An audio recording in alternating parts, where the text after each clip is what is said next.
En un relato contado por un narrador externo, se explicó que la ambición era comparada con un veneno disfrazado de oportunidad y que ese veneno estaba penetrando la poderosa familia Casillas porque Ismael Casillas creía estar desarrollando una estrategia perfecta, tratándose a sí mismo como un jugador de ajedrez que movía piezas humanas desechables para aumentar su dominio. Se indicó que él ignoraba que existían individuos más antiguos, astutos y voraces observando sus acciones. Se relató que, en un restaurante elegante y discreto de la zona exclusiva de Polanco, Ismael había organizado una cena con Heréndira con la intención oculta de obtener información. El lugar tenía luz tenue, mesas con velas y un ambiente ideal para diálogos secretos, lo que demostraba que Ismael había escogido el sitio precisamente porque deseaba privacidad estratégica. Se describió que Heréndira, vestida de forma seductora y lujosa, aparentaba ser una empresaria firme y poderosa, aunque Ismael sabía que detrás de esa apariencia había una mujer desesperada, con su imperio desmoronándose, motivo por el cual él planeaba aprovechar esa fragilidad. Se narró que Heréndira comentó con sorpresa la invitación y que Ismael respondió con una sonrisa calculada, afirmando que en su negocio las alianzas cambiaban constantemente. El narrador explicó que ella comprendió que Ismael buscaba obtener algo de ella y que su duda era cuál era el precio. Luego se contó que Ismael mencionó datos sobre los problemas de Heréndira con distribuidores y rivales, demostrando que la había investigado, lo cual la obligó a analizar si debía ofenderse o negociar. Finalmente, ella eligió negociar y él confesó que necesitaba saber la ubicación del cargamento principal de su enemigo, el gancho. Se indicó que ese era el verdadero motivo de la reunión, obtener información. Heréndira entendió la maniobra y le respondió que solo entregaría ese dato a cambio de un beneficio. Ismael ofreció protección, contactos y la posibilidad de recuperar territorios, lo cual hizo que Heréndira aceptara, advirtiendo que destruiría a Ismael si la traicionaba. Ella anotó en su teléfono una dirección en un almacén en las afueras de Monterrey y una fecha, explicando que ahí se movería un enorme cargamento valorado en millones, lo que permitiría golpear la reputación del gancho. El narrador señaló que Ismael borró la pantalla tras memorizar todo, agradeció con frialdad y se marchó confiado, dejando dinero en exceso sobre la mesa, convencido de haber manipulado a Heréndira. Se contó que, al salir hacia su camioneta blindada acompañado por guardaespaldas, Ismael se sintió invencible, creyendo haber ganado sin entregar nada real. Sin embargo, se reveló que desde el segundo piso del restaurante un investigador privado contratado por Elizabeth había fotografiado toda la cita porque Elizabeth sospechaba de las nuevas alianzas de Ismael y quería protegerse. Ese agente envió imágenes claras donde se veía la interacción entre Ismael y Heréndira, y Elizabeth, al recibirlas dentro de su automóvil estacionado en un callejón, evaluó las fotos con calma calculadora, preocupada por las intenciones de ambos. Ella ordenó mejorar una imagen que mostraba la pantalla del teléfono de Heréndira, y al descubrir que se trataba de una ubicación en Monterrey, dedujo que todo podía ser una trampa. Por eso llamó a un contacto en esa ciudad para verificar la información, mostrándose dispuesta a enfrentar a Ismael y a Heréndira si resultaba necesario, incluso con violencia, porque en su mundo la supervivencia exigía decisiones extremas. El narrador añadió que Elizabeth también ocultaba otro problema, un vídeo comprometedor sobre Aurelio Casillas que podía destruir emocionalmente a Ismael, motivo por el cual no había decidido aún qué hacer, consciente de que los secretos en ese negocio actuaban como bombas de tiempo capaces de demoler familias enteras. Mientras tanto, se contó que Ismael planeaba atacar al gancho creyendo haber recuperado poder, sin saber que se acercaba una traición mayor. En otra parte de la ciudad, Diana ahumada, bebiendo whisky en el bar de un hotel lujoso, reflexionaba sobre el futuro de la familia. Cuando Chakorta llegó y se sentó junto a ella, Diana insinuó que quería hablar en privado sobre Ismael y el porvenir del clan, sugiriendo que Ismael no tenía la experiencia necesaria para liderar y que Chakorta, como hermano de Aurelio y hombre experimentado en guerras criminales, tenía más derecho y capacidad para ocupar el mando, lo que insinuaba el inicio de una conspiración interna motivada por ambición, resentimiento y ansias de poder. Se relató que, en un bar discreto de la ciudad, Diana provocó deliberadamente a Chakorta porque quería abrirle los ojos y empujarlo hacia una ambición mayor. Se precisó que ella insinuó, con voz firme y mirada calculada, que él estaba desperdiciando su verdadero potencial al tolerar un liderazgo débil dentro de la familia. Se indicó que Chakorta reaccionó con tensión física, apretando los puños sobre la barra, ya que las palabras de Diana habían tocado una herida antigua que él había evitado enfrentar. Se afirmó que Diana le sugirió que él merecía convertirse en jefe del clan, no por avaricia, sino porque, según ella, era el individuo más capacitado y el que Aurelio había considerado siempre como su hombre de mayor confianza. El narrador explicó que Diana argumentó que el legado de Aurelio estaba siendo arruinado por un dirigente inexperto, refiriéndose a Ismael, a quien acusó de tomar decisiones impulsivas que podrían llevar a la familia a la destrucción si nadie intervenía. Después se mencionó que Chakorta, con mirada dura y peligrosa, le advirtió que ella estaba incitándolo a un juego letal, propio de conspiraciones que terminan con muertes. Se contó que Diana sostuvo la mirada y afirmó que todos ya estaban inmersos en ese mundo, diferenciando entre quienes aceptaban la verdad y quienes fingían normalidad mientras el imperio se desmoronaba. Tras un silencio inquietante en el que incluso el barman se alejó fingiendo ocuparse, se relató que Chakorta preguntó qué quería exactamente. Diana declaró que deseaba que él reclamara el mando legítimo del clan antes de que Ismael lo destruyera y que ella pretendía acompañarlo como aliada y consejera leal. El narrador agregó que, al preguntarle Chakorta qué destino pretendía para Ismael, ella respondió, tras beber otro sorbo de whisky, que no buscaba su muerte, sino obligarlo a aceptar que no estaba preparado, retirarse y aprender bajo la autoridad de su tío. Se insinuó que, si él era inteligente, aceptaría, de lo contrario, enfrentaría consecuencias graves. Se reveló que la propuesta equivalía a un golpe interno, una traición directa al actual líder. Se narró que Chakorta se puso de pie y, tras generar la impresión de que rechazaría la propuesta, anunció que no actuaría sin reflexión, pero admitió que merecía más respeto y quizá había llegado el momento de recordar quién había construido el imperio antes de que Ismael supiera siquiera manejar un arma. Se indicó que Diana sonrió con satisfacción oscura, convencida de haber sembrado la semilla de la traición. Chakorta salió del bar sin hablar más mientras ella terminó su bebida sintiéndose poderosa porque, según su pensamiento, solo debía esperar el momento adecuado para que su plan creciera desde dentro del clan. En paralelo, se explicó que la Tata, abrumada por el encierro en la casa donde la familia se ocultaba, decidió salir para respirar aire fresco y sentirse normal.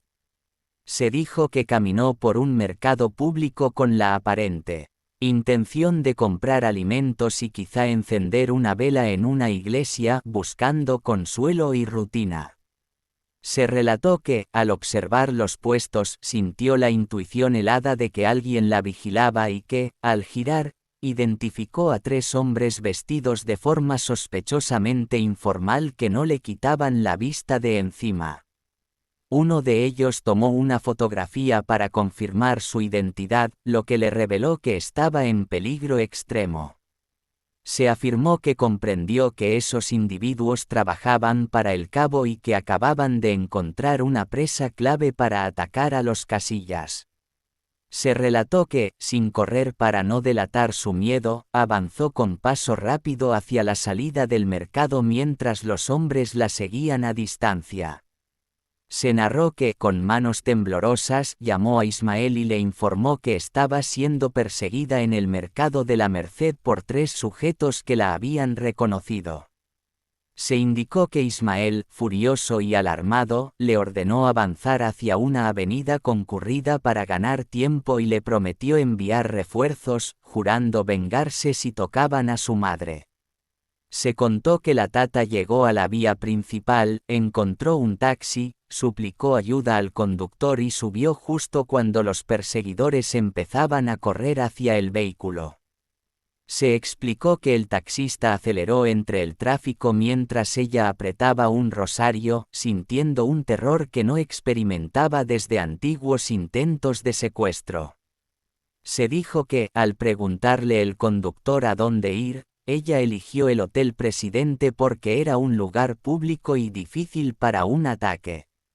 Durante el trayecto, intentó orientarse mientras Ismael le enviaba mensajes indicándole dirigirse a un restaurante Sanborns cercano y esperar allí sin moverse. Se relató que llegó al lugar, pagó el doble al taxista en agradecimiento y entró al restaurante, escogiendo una mesa desde la cual pudiera vigilar todas las entradas. Se mencionó que pidió una infusión para disimular su angustia mientras palpaba en su bolso un viejo revólver que Aurelio le había regalado décadas atrás, usándolo como apoyo emocional aunque dudaba de su eficacia. Pasaron minutos eternos hasta que, finalmente, 3 guardias enviados por Ismael ingresaron, escanearon el sitio y el jefe de ellos, Roberto, se acercó para escoltarla hacia una camioneta blindada. Se relató que ella, exhausta y quebrada emocionalmente, salió con él mientras los otros 2 aseguraban el entorno. Una vez dentro del vehículo, lloró silenciosamente al comprender cuán cerca había estado de ser capturada. Roberto, conduciendo con seriedad, le dijo que la familia luchaba porque ella representaba algo más grande que el dinero y el poder, aunque el narrador indicó que la Tata sabía que, en ese mundo, el poder solía superar incluso los lazos de sangre. En otro escenario, se describió que los 3 sicarios informaron su fracaso al cabo mediante una videollamada. Se explicó que el cabo, con calma escalofriante, los reprendió por haber dejado escapar a la matriarca en un lugar público y cuestionó si eran incompetentes o traidores. Se relató que Daniel intentó justificar la situación mencionando el riesgo policial, pero el cabo lo despreció y dictó castigos. Ordenó a Daniel encontrar nuevamente a la Tata sin importar recursos, obligó a Marcos a apoyarlo bajo amenaza de muerte, y sentenció al tercer joven sicario a quedar bajo la custodia de Diego, torturador del cabo, para enseñarle las consecuencias del fracaso. Se afirmó que el joven, pálido y aterrorizado, fue arrastrado por 2 hombres mientras los otros 2 sicarios se quedaron conscientes de que, si no capturaban a la Tata, su destino sería igual o peor. Daniel anunció con determinación fría que utilizaría contactos en hoteles para localizarla y que, la próxima vez, no se detendría ante testigos ni autoridades, desapareciéndola sin demora. Se concluyó que los cazadores no se rendirían y perseguirían a la Tata hasta capturarla o morir intentándolo, mientras ella era trasladada a un refugio seguro y el peligro continuaba creciendo alrededor de la familia Casillas. Elizabeth fue presentada como alguien que admitía haber estado envuelta en situaciones comprometedoras, pero afirmaba de manera absoluta que jamás había traicionado a propósito a la familia Casillas. Se relató que ella remarcaba que no permitiría ser silenciada por amenazas o calumnias. Se describió que tenía el dedo sobre el botón de envío de un comunicado capaz de difundirse a numerosos medios y convertirse en noticia nacional, y que dudaba internamente sobre si hacerlo, temiendo empeorar la situación. En ese instante se mencionó que recibió una llamada de Ismael, quien le ordenó acudir al almacén porque su madre casi había sido raptada y todos estaban en alarma. Se contó que Elizabeth sintió un derrumbe emocional, aunque físicamente estaba bien, y que Ismael le aseguró que tomaría represalias totales contra quien hubiera intentado dañar a su madre. Se narró que Elizabeth colgó, observó el comunicado por última vez, decidió posponerlo porque la emergencia familiar parecía prioritaria, cerró la computadora y salió con sus llaves, aunque mientras conducía hacia el almacén se atormentaba pensando que quizá debió enviarlo, convencida de que la duda siempre resultaba fatal en ese negocio. Al llegar, se informó que Ismael caminaba nervioso como un animal acorralado, la tata permanecía en un sofá envuelta en una manta tomando té con manos temblorosas, Chacorta revisaba su arma preparándose para el conflicto y Isidro intentaba identificar a los 3 hombres que habían seguido a la matriarca mediante cámaras y reconocimiento facial. Se indicó que Isidro reveló que los agresores pertenecían a la organización del cabo Daniel Reyes, sicario vinculado a múltiples homicidios, Marcos Villa, experto en secuestros, y un tercero desconocido pero igual de peligroso. Se destacó que Ismael ordenó a Chacorta localizar a los 3 sujetos sin importar el costo y traerlos vivos para mirarlos a los ojos antes de ejecutarlos. Se expresó que Chacorta aceptó con voz fría, aunque con una chispa nueva en la mirada, señalando que su conversación anterior con Diana lo había marcado y que ahora evaluaba a Ismael con ambición contenida. Se relató que Elizabeth entró, observó la tensión y preguntó qué había ocurrido, y que Ismael le resumió el intento de rapto, lo que dejó pálida a Elizabeth. La tata, con voz temblorosa pero firme, dijo que había sobrevivido, pidió a Ismael que no convirtiera todo en una carnicería inútil y le suplicó que evitara más pérdidas familiares. Se explicó que Ismael sabía que esa promesa era imposible porque en ese mundo la violencia generaba más violencia, pero aún así le mintió asegurándole que mantendría el control. Ella asintió y dijo que rezaría. Fuera del almacén, se describió que Chacorta fumaba bajo la oscuridad y que Diana se acercó para insinuarle que Ismael no era capaz de liderar y que él debía reclamar lo que le correspondía para salvar a la familia antes de que murieran más. Se contó que ella cuestionó la capacidad del líder joven e inexperto, tocando las inseguridades de Chacorta. Él no respondió, pero su silencio reveló que estaba considerando la idea. Diana le pidió que pensara en el bien de todos y se marchó, dejando a Chacorta reflexionando sobre si su lealtad estaba mal dirigida. Dentro, Ismael analizaba con Isidro información proporcionada por Heréndira sobre un cargamento de cocaína que podría cambiar la guerra. Se dijo que Ismael temía que fuera una trampa, pero Isidro respondió que si no tomaban el riesgo perderían seguro. Se afirmó que Ismael decidió actuar, solicitó un equipo de élite y un reconocimiento detallado del almacén, fijando un ataque próximo. Mientras tanto, se mencionó que el cabo recibía el reporte del fallido secuestro y sonreía porque sabía que podía generar paranoia en Ismael, presionarlo psicológicamente y atacar sus puntos débiles, incluso a otros familiares como Diana, Isidro o Elizabeth, con el objetivo de destruir mentalmente a la familia antes de destruirla físicamente.